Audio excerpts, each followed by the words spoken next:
നമസ്കാരം, സമയം മലയാളത്തിലേക്ക് സ്വാഗതം. IPL 19 സീസണിൽ തങ്ങളുടെ ആദ്യ മത്സരത്തിൽ ജയം നേടിയ പിന്നാലെ പഞ്ചാബ് കിങ്സ് നായകൻ ശ്രേയസ് അയ്യർക്ക് 12 ലക്ഷം രൂപ പിഴ ചുമത്തി. ഗുജറാത്ത് ടൈറ്റൻസിനെതിരെ മത്സരത്തിലെ കുറഞ്ഞ ഓവർ നിരക്കിന്റെ പേരിലാണ് ശ്രേയസ് അയ്യർക്ക് പിഴ വന്നത്. സീസണിലെ 4ാം മത്സരത്തിൽ ഗുജറാത്ത് ടൈറ്റൻസിനെ 3 വിക്കറ്റിനാണ് പഞ്ചാബ് കിങ്സ് പരാജയപ്പെടുത്തിയത്. ആദ്യം ബാറ്റ് ചെയ്ത ഗുജറാത്ത് 6 വിക്കറ്റ് നഷ്ടത്തിൽ 160 റൺസ് നേടിയപ്പോൾ 5 പന്ത് ബാക്കി നിൽക്കെ പഞ്ചാബ് വിജയലക്ഷ്യം മറികടക്കുകയായിരുന്നു. അവസാന ഓവർ വരെ ആവേശം നിലനിന്ന മത്സരത്തിൽ കൂപ്പർ കൊണോളിയുടെ ബാറ്റിംഗ് മുമ്പിലാണ് പഞ്ചാബ് വിജയം നേടിയത്.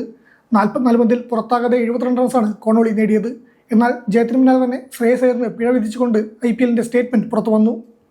IPL പെരുമാറ്റച്ചട്ടത്തിലെ ആർട്ടിക്കിൾ 2.22 പ്രകാരമാണ് ശ്രേയസ് അയ്യർക്കെതിരെ നടപടി. കുറഞ്ഞ ഓവർ നിരക്കിന്റെ നടപടിയാണ് ഈ നിയമത്തിൽ വരുന്നത്.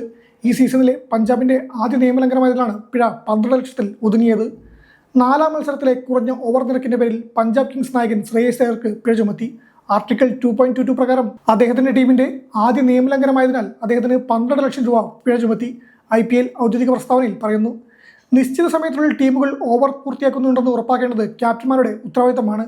അങ്ങനെ ചെയ്തില്ലെങ്കിൽ പിഴ ശിക്ഷയുണ്ടാകും. ആവർത്തിച്ചുള്ള കുറ്റങ്ങൾക്ക് സസ്പെൻഷൻ ഉൾപ്പെടെയുള്ള നടപടികൾ ചുമത്തപ്പെടും.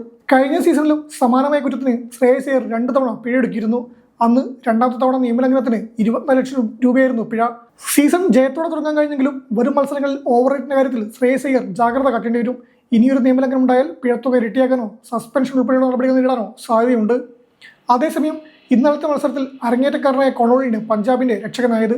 5 വീതം 6ഉം 4ഉമാണ് കൊണോളി പറത്തിയത്. ടോസ് നഷ്ടപ്പെട്ട് ആദ്യം ബാറ്റിംഗ് ഇറങ്ങി ഗുജറാത്തിന് മികച്ച പ്രകടനം നടത്താനായില്ല.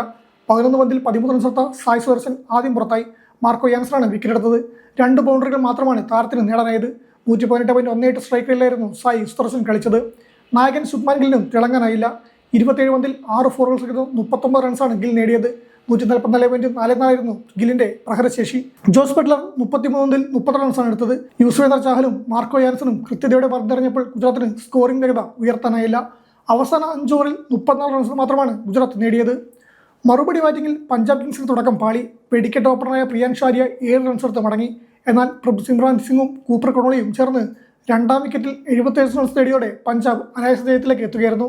പ്രഭ്സിമ്രാൻ 24 പന്തിൽ 1 4ഉം 4 6ഉം ഉൾപ്പെടെ 37 റൺസ് എടുത്ത് പുറത്തായി. 10 പന്തിനിടെ 3 റൺസ് മാത്രം വഴങ്ങി 3 വിക്കറ്റുകൾ വീഴ്ത്തിയ പ്രസിദ്ധ് കൃഷ്ണ പഞ്ചാബിനെ കൂട്ടത്തകർച്ചയിലാക്കിയെങ്കിലും 22-കാരൻ കൂപ്പർ കൊണോളിയുടെ അർദ്ധ സെഞ്ചുറി പ്രകടനം പഞ്ചാബിനെ ജയത്തിലേക്ക് നയിച്ചു.